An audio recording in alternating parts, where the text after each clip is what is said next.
All right, good afternoon, everyone. This is Dintha Ramachandra from the NR Sports Show.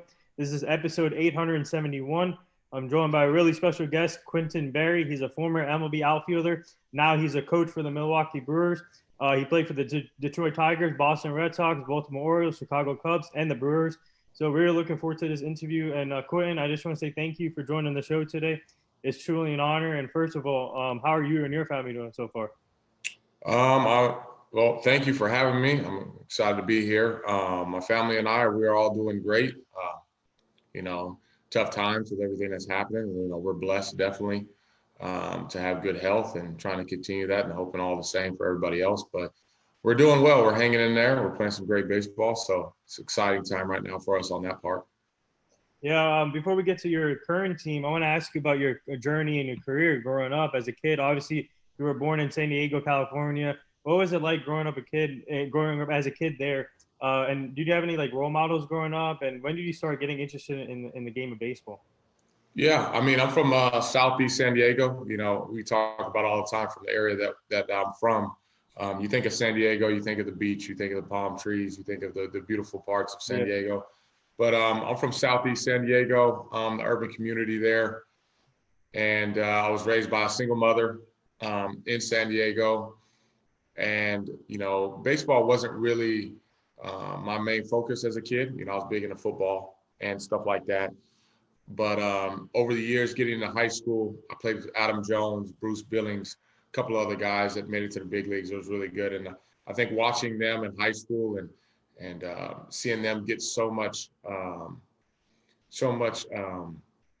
attention and focus from other places outside of San Diego, like colleges and major league clubs coming to watch us, kind of gave me some motivation that this might be a great opportunity for me to make it out and have a career in something outside of what we're normally used to seeing. So that's kind of what made me want to play the game. So I was able to do that. My mom supported me the whole way through. My sister and my now wife that I was in high school with, I've been with for over 20 years. She was with me all throughout high school and really pushed me and motivated me as well to stay with the game and pursue my career, which turned into a 13-year professional baseball career.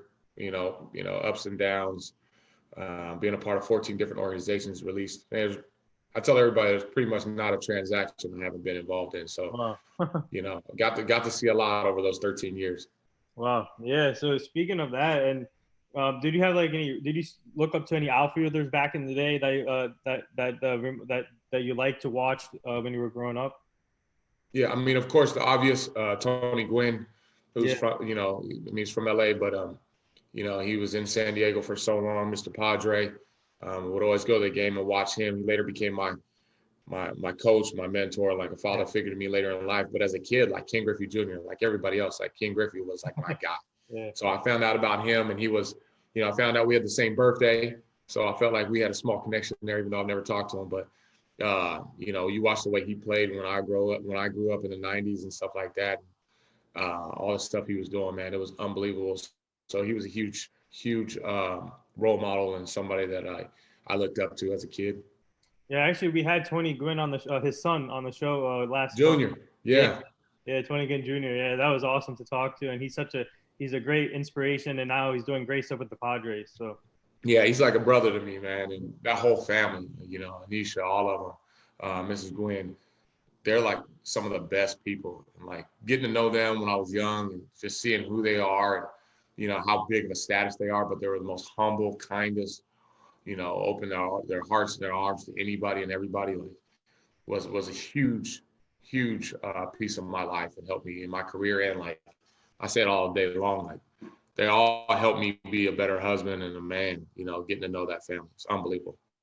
Yeah. So. Little T, he's the man. Yeah. He's the man. Yeah, so I'm just curious. I want to ask you before we get to your career and college career and major league career. I want to ask you in high school. Obviously, now these days players like to play multiple positions. You see with Shohei Ohtani, but for you, did you get to play any other positions other than outfielder? I mean, I pitched a little bit, played some first base, but I didn't know what I was doing pitching. I mean, I would pitch an inning and my arm would be throbbing. I didn't have any direction, or I wasn't taught in high school how to throw. I just threw tried to make up my own pitches and stuff like that. So, I mean, I guess you could say I tried to play other positions. I didn't really get an opportunity. And plus, being so fast, nobody wanted me to play at first base. You know, I'm left-handed, so I had to play the outfield. Right.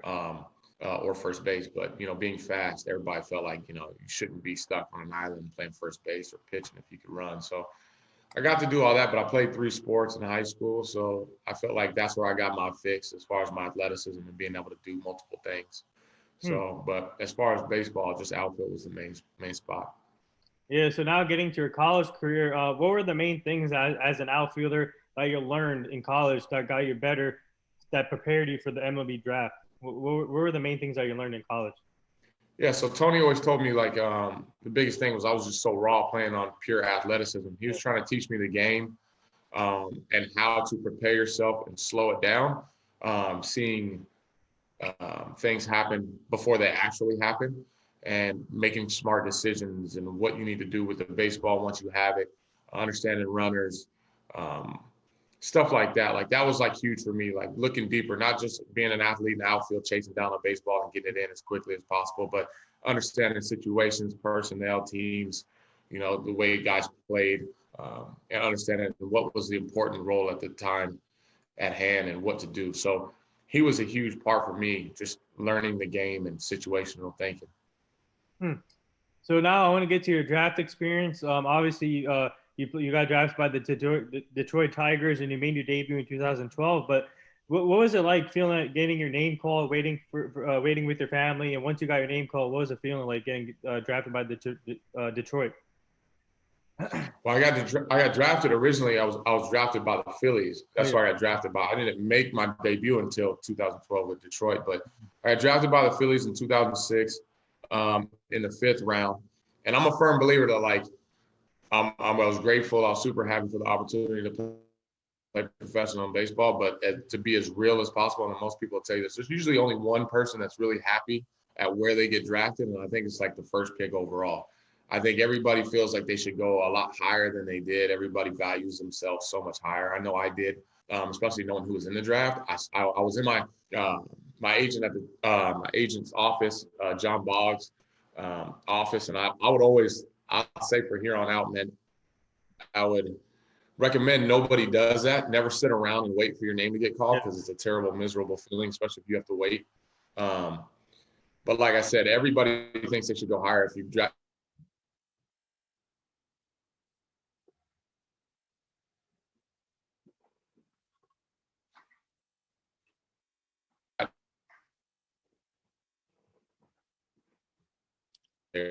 And my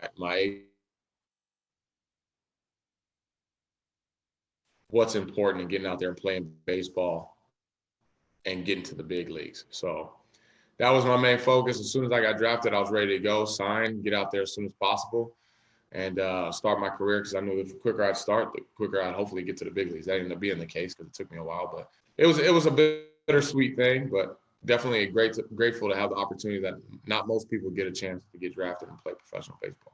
Yeah. When I look at your story, I call it like the underdog story. You never gave up. You kept working hard, and you got your goal. And like you said, you got to experience a lot of teams, a lot of cultures, and yeah. To be honest, you had a great career, in my opinion. You brought a lot of assets to the teams, like a speed outfielder, and you did a lot of things. And but I want to ask you about your call up. Take me back to that experience when you got the call up from Detroit, and what was that like? Yeah, it's just something that you always dream about. You wonder what it's going to be like if you get it. You know, how's it going to look? How are you going to react? Are you going to cry? Are you going to do this? Are you going to do that? You know, who are you going to call first? Phil Nevin actually gave me a phone call. Love Phil, man. He's still been a huge part of my life. Yeah. I'm in contact with him a lot, and he was my manager at the time in Toledo for the Tigers. And he gave me a call. We were leaving. We were going on the road from AAA, but he called me at my apartment. My wife and my son were with me. He was just under 1 year old. Mm-hmm. He was under 1 year old, and he called me and told me I was going to the big league. So I was super excited. And the first person I wanted to call was my mom. My mom, being a 5th grade teacher for 37 years, single mother, put so much time and effort into my sister and I, making sure that we didn't want for anything, even though we didn't have much. And supported me, flew out to all these different, minor league cities. I knew it would be so huge for her to get that phone call. So I called her, had to go through the office, got her finally. And, you could just hear the emotion from her. And, I was super emotional and excited, to be able to give that to her finally. And then after that, my wife and I just packed up everything, excited, and had to drive from Toledo, Ohio, Toledo to Cleveland. So it wasn't too bad of a drive for us, and my family was able to be there, my wife and my son. Super excited to be able to do that for them. And, no matter what, after that moment, to me, in my mind, I didn't care anymore. I was like, I can get released after this. I felt like I accomplished my goal. So it was pretty awesome. Wow. Speaking of Phil Nevin, like I said, I'm a Yankee fan. Now he's the current third base coach for us, and he's doing great things. And for you, speaking of, what's it like as a player to have a coach that stuck behind you throughout your career and believed in you from day one? And would you say that he helped you transition into the coaching role? Without a doubt. He's one of the first ones I called, actually. Phil was, especially when I was going to become a base coach. Didn't know exactly what, side of the field I was going to be on, and had a long conversation for like probably 45 minutes with Phil. And he kind of just gave me a bunch of information, and, he's super happy. He's always reached out to me and followed my career. And like I said, we stay in close contact. His son's playing baseball, so seeing his son and stuff like that and having those conversations about him. And, it's huge when you have made connections and relationships in this game and you're able to hold them for so long. And people are so willing to be there for you and be in your corner and fill you with information whenever you go into a new part of your career, whether it's playing, coaching, or scouting, or whatever it may be. Even just being done with baseball in general, being able to have those conversations, those open conversations, and that support system. And Phil has been such a huge support system for me. So I'm super grateful for him. Shout out to him and, his family and everybody. And no, man, I'm super grateful for it. Yeah, so now when you get called up to Detroit and you see a roster of Prince Fielder, Alex Avila, Omar Infante, Miguel Cabrera, who's still going at it, and he's close to making history, by the way. So, and Austin Jackson, you play with a lot of great players in Detroit. Just take me to that club when you go into the clubhouse when you play with those talented players like that. Yeah, I mean, spring training helps you out a lot because that's where you kind of get the relationships with the guys. I built some. Prince was like a big brother to me. Him, Delman Young, they really took care of me, showed me how to be a big leaguer, what to do, what not to do, kind of keep my head above water, but be seen, not heard. That's kind of like the thing when you're a rookie, but also have fun and be myself. So they were huge for me. Like we talked about the support system, man, like they were so big for me. Miguel Cabrera, having those conversations with him, building those relationships, him teaching me about hitting and listening to him and how his approach is, and Prince's approach, and Delman's, all these guys have had unbelievable careers. I had Leland as a manager, so I just wanted to take in as much from him. He's had such a great career. He has so much knowledge of the game. So just taking bits and pieces from every single person that I've come across. I went to Boston with, Big Papi and Justin Pedroia and all these big names. And like I said, building that I don't know, book of knowledge, whatever you can from every single person, taking bits and pieces and just trying to build myself like a transformer of baseball, information. So it was good, man. I've been blessed. I've been blessed with all the people that have been put in my path and teammates that I've had along the way. I've had a ton of great ones, very few bad ones. So, that's a huge part, having great teammates and being a great teammate, teaching you how to be a great teammate. I've been able to get all that along my journey, so it's been good. So as a defense and obviously in the outfield and infield, what was it like playing behind the pitching staff? You had Max Scherzer, Doug Fister, Rick Porcello, Anibal Sanchez. How easy was it for you guys when you saw these pitchers go out there every fifth day? And obviously Max Scherzer was still developing at the time, but now he's a stud. So yeah. I mean, there's two ways to look at it. Something you look at it, it's super easy because they're going to dominate and do well. They're great pitchers, but also there's a little stress in there because that there's a possibility there could be a no-hitter or something that you need to try to protect and play behind because these guys are going to go out there and throw elite stuff every single day. But when you got guys like that on the mound, it's confidence. It builds for you, man. You guys always know you're in a game. You always know you have a great opportunity to win. You scratch two across, and most likely you're going to win that game when you got those kind of guys up there on the mound. So, it's amazing to watch what they can do. When you see greatness, you try to enjoy it and embrace it. I enjoy watching greatness, guys who perfect their craft, and that was a great lineup of starting pitchers that definitely perfected their craft. I forgot to mention Justin Verlander. Oh, yeah. Another Not one. a bad dude, man. Not one to forget, for sure. Yeah. But but like you said, transitioning, you played for Boston too and Baltimore. So what was it like playing in the AL East, competing against my Yankees, and obviously a tough division to play in? And what was it like back in the day? Obviously in Boston, playing in Fenway Park. What was that experience like for you? It was refreshing because I didn't like it as much as a visiting player. I didn't like going to Boston and playing as a visiting player. It's a tough place to play. But when you're on the other side and you're a home side player, it's an amazing experience, man. The fans are unbelievable. They're behind you. They push. They show up. They show out. I had a blast playing there. The rivalry games with the Yankees is not much like it. You always know that's going to be a tough series, and you're going to get a lot of fans there rooting for and against you. So I enjoyed it, man. I always loved going to Yankee Stadium. It's a great place to be. The AL East is tough. It's probably the toughest division to be in. At least it was at that time, for sure. But you learn how to hit there, man. I felt like you could pretty much you can play anywhere. So it was a great experience for me, especially early in my big league career. Yeah. So for you as a player, obviously, it's really important to a lot of young players ask a lot of questions to veteran players. But for you in your career, and obviously you got to play at Miguel and Big Poppy. So how often do you ask questions to these players, to them, especially both of them throughout your career? I mean, I would definitely ask questions if there was something in particular I really wanted to know. But for the most part, other than that, I would just listen to them. I spent a lot of time in the cages. I spent a lot of time around them in the video room, especially when they're going up there to take at bats. I'm getting ready, warmed up to run or play defense. So I would just try to listen as much as possible, and pay attention to what they're doing. If I had something in particular I really wanted to know, I was not trying to be afraid and take advantage of the opportunity and definitely find out what it is, their thought process is or how they go about it. So, I mean, definitely learning from those guys. I mean, I had Adam Jones, who's a close friend of mine, Nick Markakis also when I got over to some other side, Manny Machado. Like I said, the list goes on and on. So, not many guys get an opportunity to do that, to be around those kind of players, in different settings where it's one-on-one or in a clubhouse with those kind of guys on a daily basis. So it just is something that I'm super grateful for because I take all that with me. I took advantage of every moment and try to cherish it and remember as much as possible and apply it to any situation that it may come to play for. So it was great.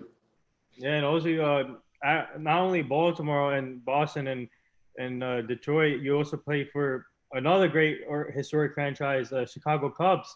What was that like? Because Wrigley Field to me is one of the best stadiums to play in. Obviously, they have the great fan base there too. And what was it like playing at Wrigley Field when wearing those pinstripes? I mean, it's the same thing like with Fenway, man. It's like that, it's it's the history, the fan base, everything that comes with it. You feel it as soon as you get in there. They were playing great baseball, so the fans were super hyped. The atmosphere was unreal, and then getting the opportunity to play for Joe Madden, that in itself was huge. Like seeing how he went about his business, see how he handled his staff, how he handled his players, how he controlled the game. It was huge opportunity for me to learn there as well. But putting on those pinstripes and playing in Chicago, man, I mean, it's a great place to be, great city. I had a great time playing with Javi Baez when he was still, on the verge of either, getting over that hump of being like one of the most elite players in the game, which he is now, and trying to find himself. Chris Bryant breaking the league, Rizzo, all those guys, man, just constant elite players that I've been able to be fortunate to come across and be in that locker room with. And I had a blast the whole time we were there. I just wish we would have won it that year instead of the following year when I wasn't there. I came a year too early, man. Yeah, you should have stayed for another year. I know, man. I would have if I could have, but I I don't make all those rules all the time. Yeah, but I'm just curious because you played with John Lackey in Boston. You also played with him again in Chicago. Was that a package deal or something? No, man. It was the same thing. It was like the same thing with Lester. It was the same thing with David Ross. So it just happened to be that way, man. I was able to get over there, with guys and stuff like that. But it was awesome to have those familiar faces when you go in. Like people don't really realize, how difficult it is going into a new locker room from being an outsider. Especially when you have a vibe, you have something that these guys have been working for all season long. And I definitely had to learn and find my role on how to come into a clubhouse and not like take anything away from what's going on, but also don't isolate yourself at the same time. And I think Madden did a really good job as far as like making sure that I was myself. He called me in the office and I had those conversations. But having David there, having Lester there, like guys that, I had great relationships. Playing with Austin Jackson, who also came over from, I think it was in Seattle, and then we acquired him at the same time. Definitely makes it easier, man. I had Dexter Fowler, who I knew, who also was a familiar face and a friend. So I kind of fell into a good situation as far as personnel. So definitely made it a lot easier. Yeah. So speaking of the Cubs, and how weird is it now not seeing Rizzo there, Bryant and Baez? They all went to different teams, and Rizzo has completely changed the Yankees team around alone. He's been crushing it. But what was it like being their teammates, and how weird is it not seeing him in a Cub uniform, all three of them? Yeah, we haven't played the Cubs yet, so it hasn't really sank in, and we haven't played the Yankees. I mean, I've seen a little bit on TV here and there, but it won't really hit me until we go there and we see different faces, standing in their positions. But you know what you're gonna get when you get Rizzo. You know what you're gonna get when you get Javi Baez, Chris Bryant. Like those are premier players, and you know what they're gonna do, and they're gonna help those teams and go on and have ridiculous careers. And what he's doing for the Yankees, man, that was a huge clip for the Yankees, and they're putting themselves in a good spot with Rizzo there.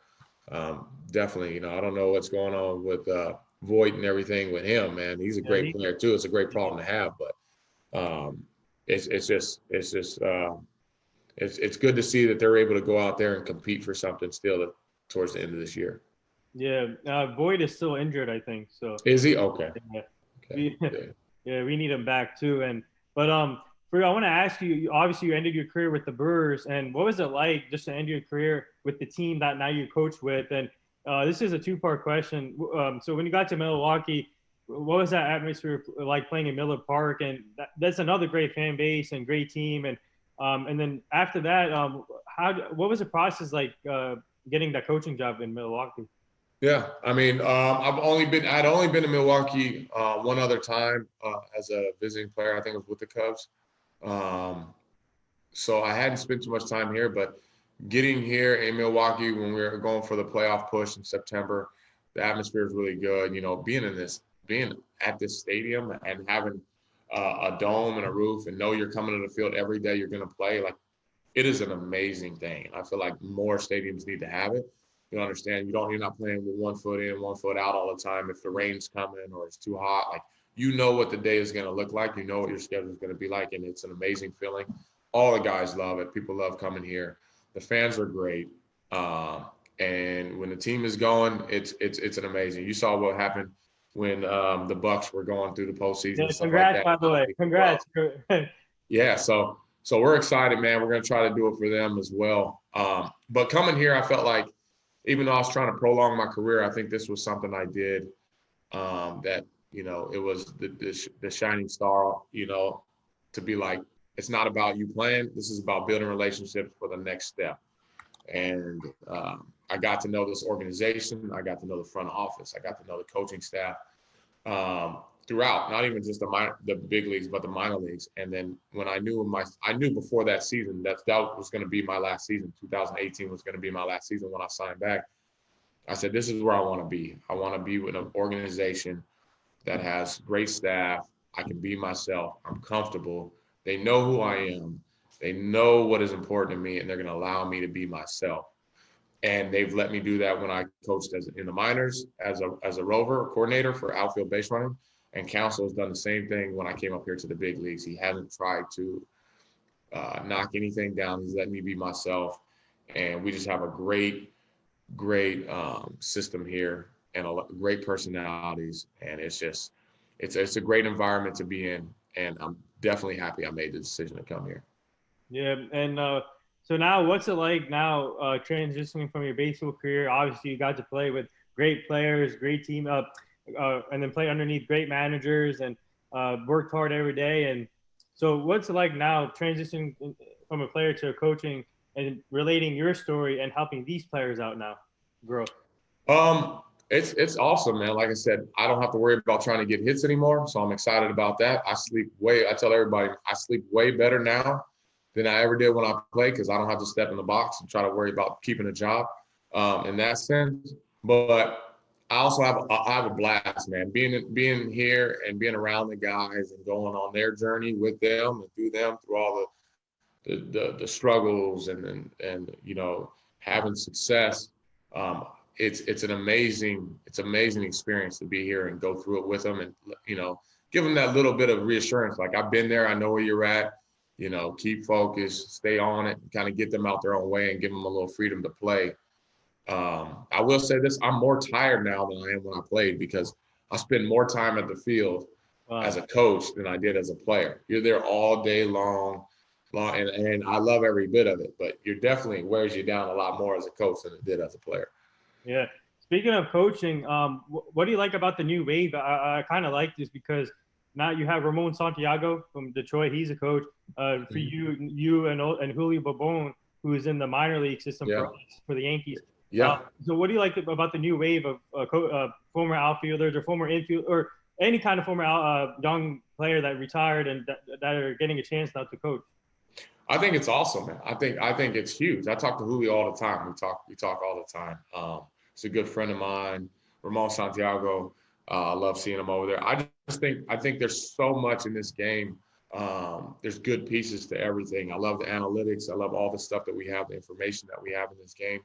I'm big into that stuff, but I think there's something to be said for the importance of having people who can connect with you on a completely different level, and making sure like the younger guys in this game who get done playing, who can connect the two dots and put them together and understand what it's like on the field and what's important off the field on the number standpoint and how we can kind of get those 2 points to connect. So when I see, the younger guys starting to get in the game, you see these ex-players who've got some really good experience, some great knowledge to give to these kids and really understand both sides. I think it's a lethal weapon, man. I think it's something that's really going to be a game changer for a lot of organizations. So, I'm really pulling for all these guys every chance they get. And I talk to a lot of guys who are trying to get into the game and encouraging them to how important they are to it.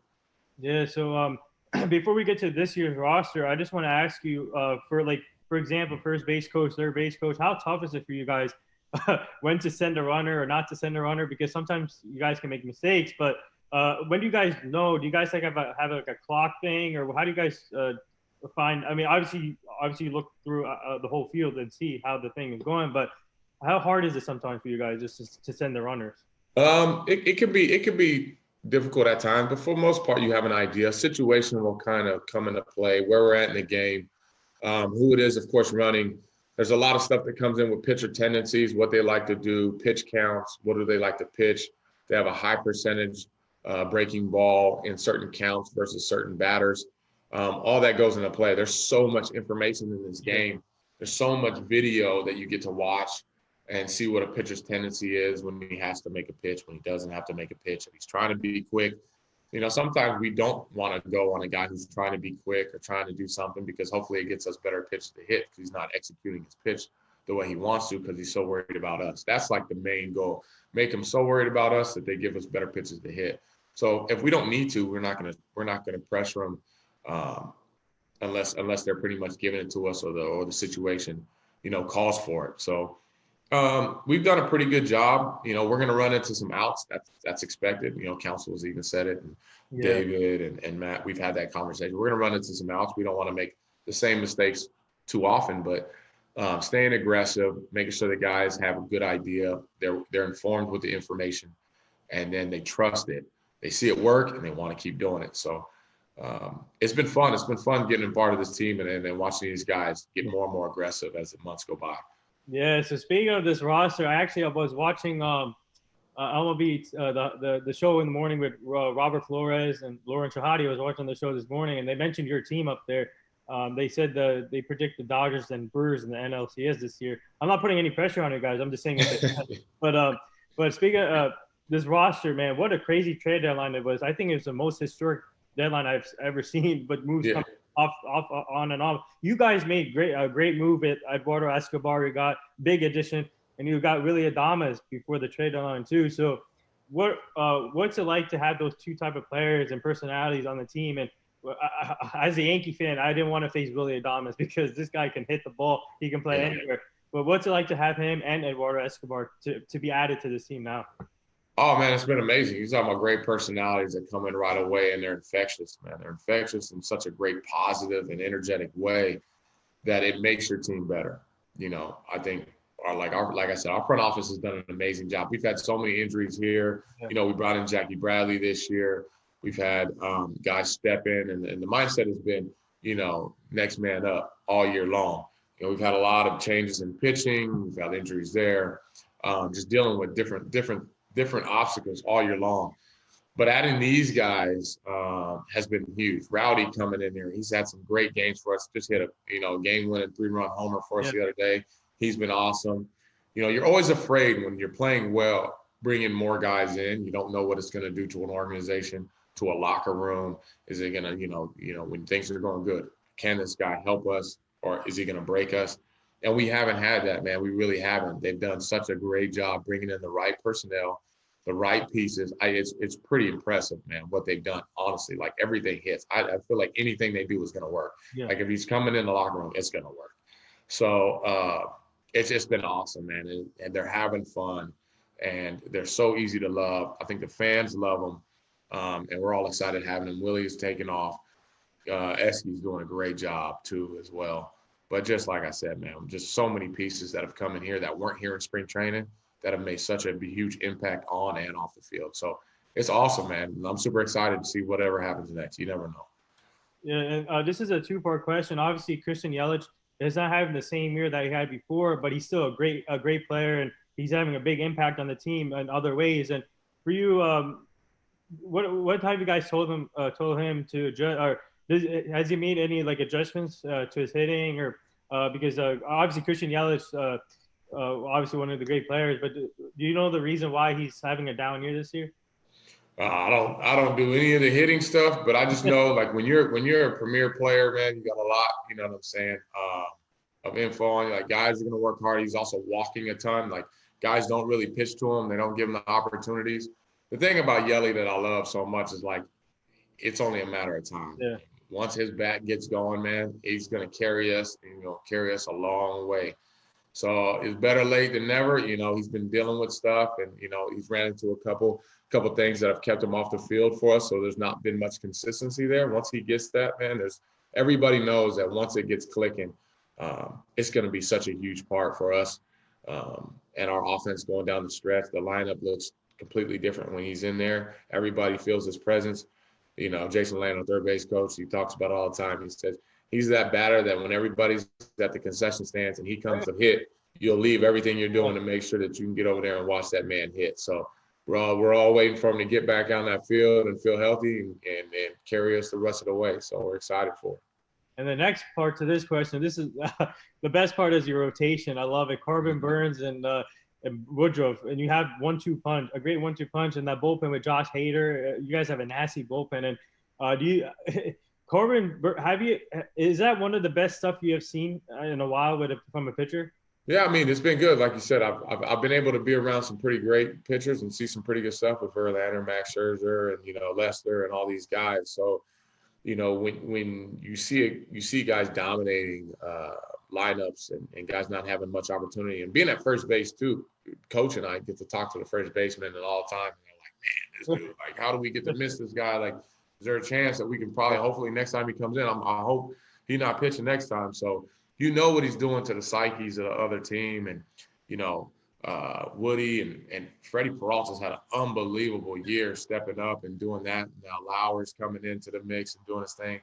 Uh, you got Hauser who's starting to like really, really put it together and go out there every single day. So I feel pretty confident with every single guy we bring out there and put on the mound.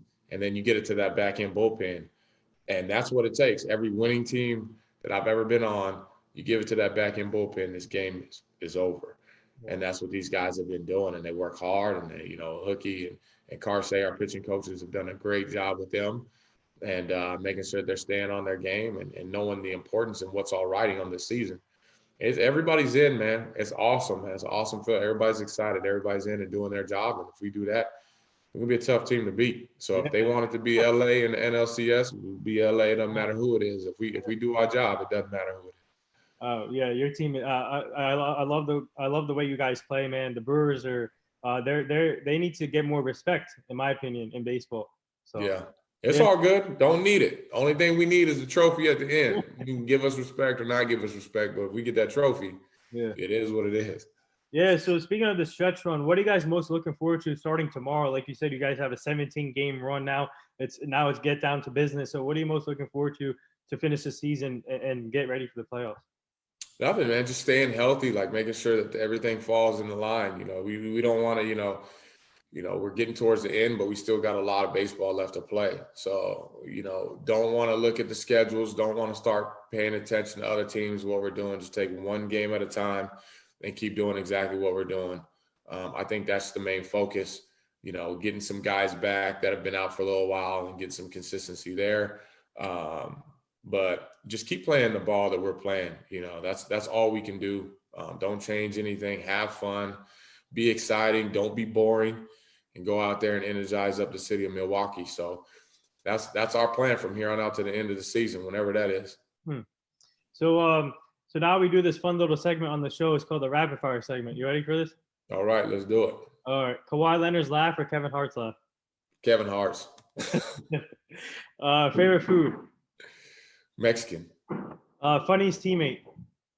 Oh, Daniel Vogelbach. Oh. So for you, so how many? So when you got out, when you got on base, how often did you like fool the? I wouldn't say fool the pitcher, but how far of a lead did you have when you were on base?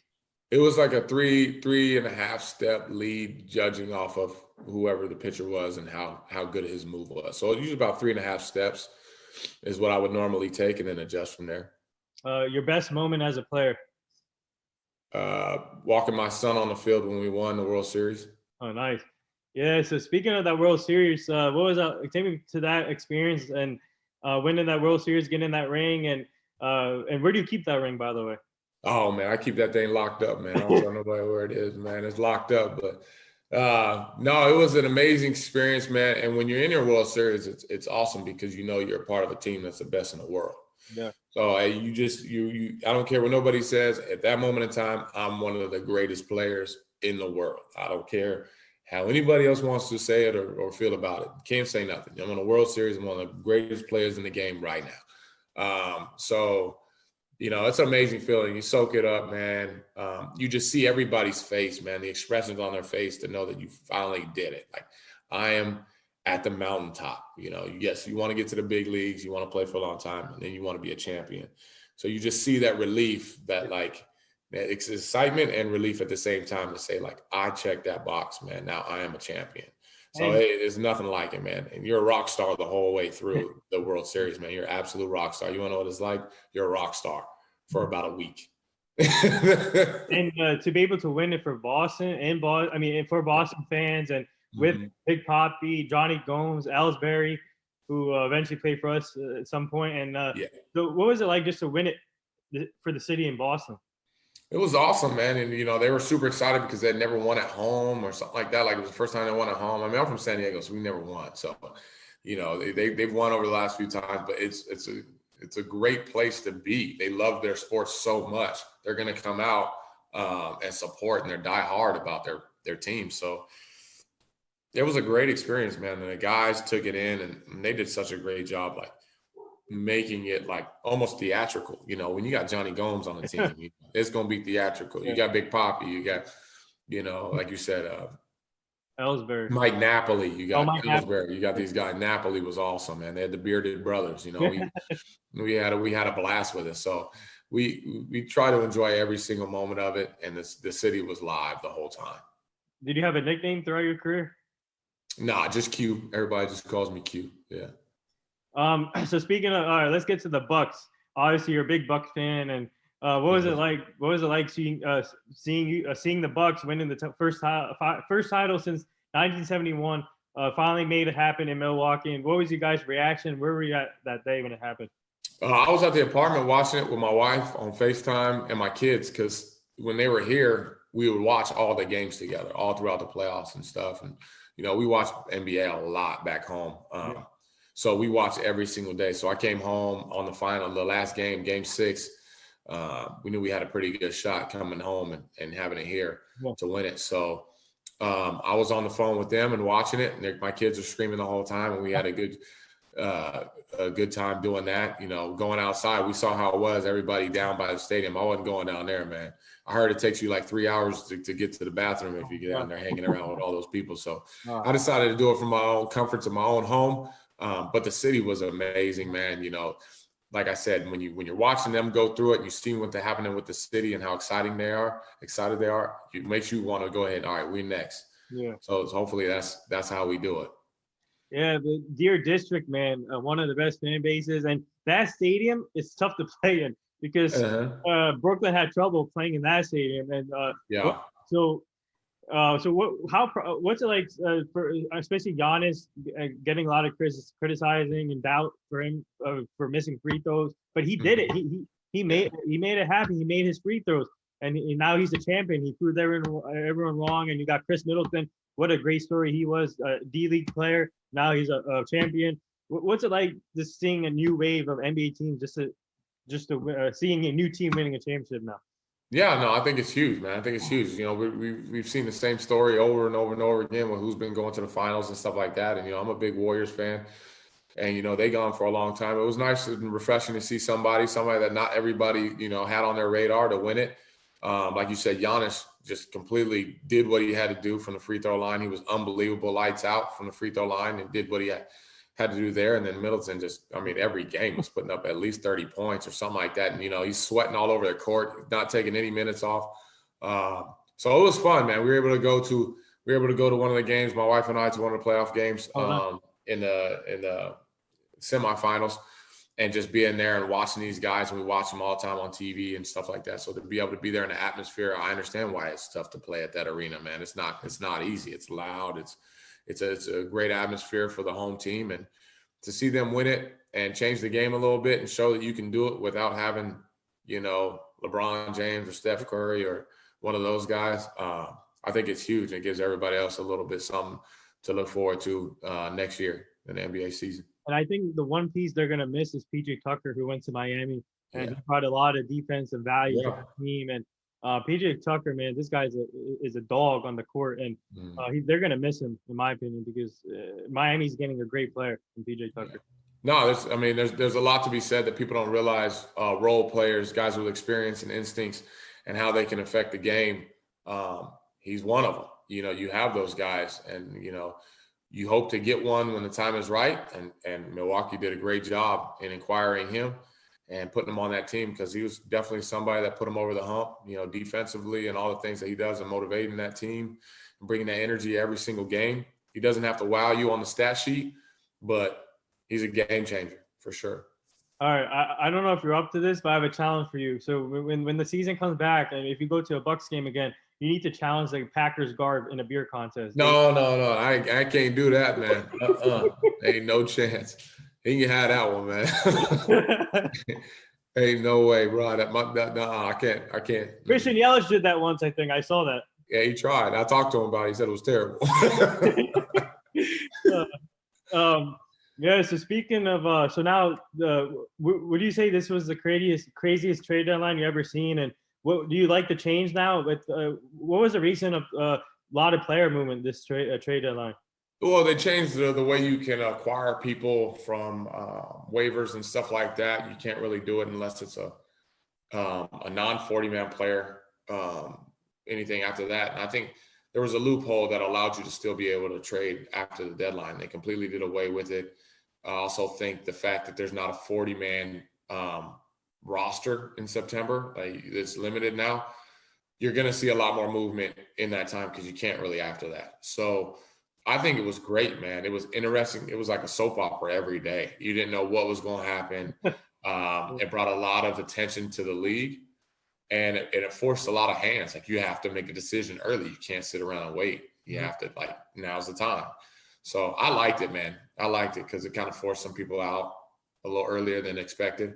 But I think it's good for the game. I think it's good for the fans, and I think it's something that we'll see continue to happen for the rest of the time. And it's gonna make a good stretch run for everyone now. Whoever's competing. Funniest rookie moment that you had? Probably dressing up in the bike outfit that I had to wear. Like, when you're a rookie, you got to dress up, and I think Gerald Laird had bought mine, and you had to wear like a cyclist outfit or something, like super high shorts and a tight shirt with a helmet, and go around and do some stuff like that. So that was probably it. So I know that now you're your coach, but would you consider down the line? Would you consider being a manager at some point? Because you would make a great manager, in my opinion. Oh, I appreciate that. Yeah, I mean, it's definitely something that I've put on my list for goals later in my career. I definitely want to take that shot, and you know, be a manager for an organization at some point. But for right now, I'm still trying to learn as much as I can in my role for a while. I love being on the field. I want to continue to be on the field for, you know, at least 5-8 more years, you know, something like that. At least that's my mindset right now. But managing is definitely something that has been on my radar for sure. So before we get to the last two things, I want to ask you about obviously the Packers, another team there, Aaron Rodgers. Obviously, he's going through a lot. And why would Milwaukee's a great city and a great place to play in, and I don't know, Aaron Rodgers, what would you say to Aaron Rodgers to make him stay here for a couple more years? I don't know. I don't think I would say anything, man. I'm a firm believer. I don't know. I'm just different like that, man. I think guys earn the right to go where they want to go. You know, you do some great things for a city. You know, he's got to do whatever's best for him and his family. I tell people that all the time. It's hard as a fan to understand. This guy works his tail off. He's put blood, sweat, and tears into every single moment. You know, even when the season's over, to work towards something. If he has an opportunity to be better somewhere else, it's up to him, and I'm all behind him, man. He earned it. He earned the right to be a free agent, and I know what he means to this city and to Green Bay. But, you know, being somebody who was a professional athlete, you see what guys go through, you know, and see how sometimes fans can turn on you when you don't do well. I understand when you want to go somewhere. I believe that you should, you know, exhaust all options that you have. So, you know, best of luck for him, man. I hope nothing but great things for him, and I hope him, you know, injury free, and that him and his family, you know, get what they want. Yeah, I think he's back for another year at least in Green Bay. Right. Yeah, he's got this year. Yeah, I saw him report to training camp about 2 weeks ago or something like that. So he'll be here this year, but I don't know after that, man. I don't know. So do what you do, man. Yeah. So what's your guys' hype music in the locker room before every game? Oh man, I don't know. Willie's got some kind of reggaeton going on in there. It's good. It's good. It gets everybody going, but it's some kind of reggaeton. It's really good. Yeah. So the last two things here, our team is part of this foundation. It's called the Hugh Jackson Foundation. He's a former NFL coach, but he's now an offensive coordinator at Tennessee State with Eddie George. We're trying to help him prevent human trafficking, making sure the community stays safe, the kids stay safe, and it's still horrible out there with human trafficking. And I'll send you the page so you and your family can check it out. Yeah, please do. Yeah, send it to me. Yeah, and the last thing here, would you like to say anything to all the nurses, doctors, and essential workers right now? Oh, definitely, man. God bless each and every one of you who've been out there working so hard to keep this this world safe. You guys don't get the credit you deserve, but it means the most to me, my family, and everybody else out here. And, you know, I wish nothing but the best for you and your family and nothing but health. But just want you to know from the bottom of my heart, thank you for every single minute, hour, second that you guys have given and putting towards everybody out here in this world, especially during this time. So thank you very much, and God bless. Yeah, well said. And there it is. That wraps up episode 871 with former MLB outfielder, World Series champ from the Boston Red Sox, Quintin Berry. Now he's the current coach for the Milwaukee Brewers. Go check him out, man. Go check out this team. They're playing hard right now. Down to the stretch run. I just want to say thank you for joining the show, Quintin. Good luck the rest of the way, and you guys. I hope you guys go far, and you and your family stay safe. We would like to have you back on the show later on, so you can meet the full team. But keep up the great work, and good luck again. All right, thank you. Awesome. Thanks for having me. Had a blast. No Appreciate problem. it.